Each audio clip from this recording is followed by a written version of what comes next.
मान लीजिए कि मैं और मेरा दोस्त सड़क पे जा रहे हैं। अचानक एक ट्रक की कार ब्रेक फेल हुई, उसे टक्कर मारी और मेरे साथ जो मेरा दोस्त था उसकी मौत हो गई। उस मोमेंट पे, उस क्षण में ये लगता है कि क्या है जिंदगी में ऐसा, और मैं जो इकट्ठा करने में लगा हूं, मैं जो ताकत के पीछे भाग रहा हूं, मैं जिस 8 साल बाद की प्रमोशन के लिए अभी से रात दिन जुटा हुआ हूं, ये सब तो एक सेकंड का खत्म होने का मेरा खेल है। कि जब जीवन में कुछ भरोसा नहीं तो मैं इन निरर्थक चीजों के पीछे क्यों भागता रहूं?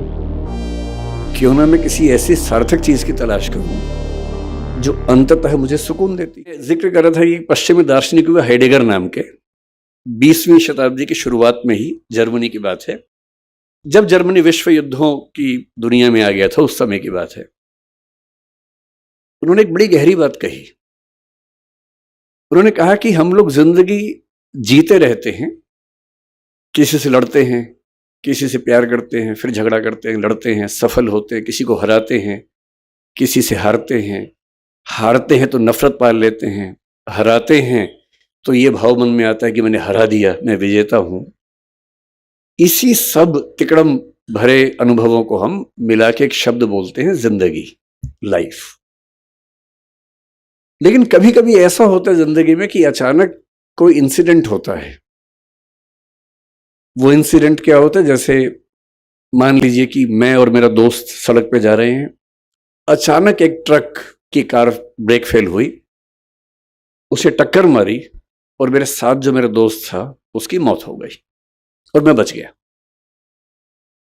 अब जो मुझे एहसास होगा, उस एहसास का मतलब है नथिंगनेस, शून्यता। उस मोमेंट पे, उस क्षण में ये लगता है कि क्या है जिंदगी में ऐसा, और मैं जो इकट्ठा करने में लगा हूं, मैं जो ताकत के पीछे भाग रहा हूं, मैं जिस 8 साल बाद की प्रमोशन के लिए अभी से रात दिन जुटा हुआ हूं, ये सब तो एक सेकंड का खत्म होने का मेरा खेल है। जिस जिंदगी का एक सेकंड बाद का अता पता नहीं है, भरोसा नहीं है, कल सुबह मैं उठूंगा भी या नहीं ये भी नहीं पता है, और मैं ऐसी जिंदगी जी रहा हूं जो 10 साल बाद मैं ये बन जाऊंगा, 18 साल बाद मेरी प्रमोशन ये होगी, मैं सेक्रेटरी बन जाऊंगा या मैं हाई कोर्ट का जज बन जाऊंगा। इस अनुभव में जो लोग थोड़े ज्यादा सेंसिटिव हैं, संवेदनशील हैं, वो इस अनुभव को झेल नहीं पाते, और उनके लिए इसी बिंदु पर टर्निंग पॉइंट आता है और वो जीवन का रास्ता मोड़ लेते हैं।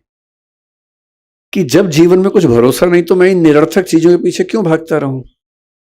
क्यों ना मैं किसी ऐसी सार्थक चीज की तलाश करूं जो अंततः मुझे सुकून देती हो। और हम जीवन क्यों जीते हैं?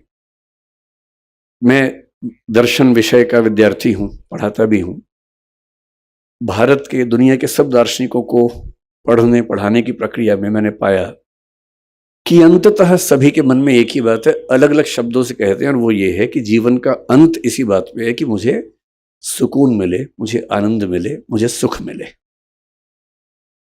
और सारे भौतिक सुखों के बाद, देश की राजधानी की सारी ताकत को देखने समझने के बाद, अगर उससे ज्यादा सुकून बारडोली के आश्रम में है, तो इसका मतलब है कि जीवन का सही अर्थ तो यहां आके खुलेगा, वहां तो नहीं खुलेगा।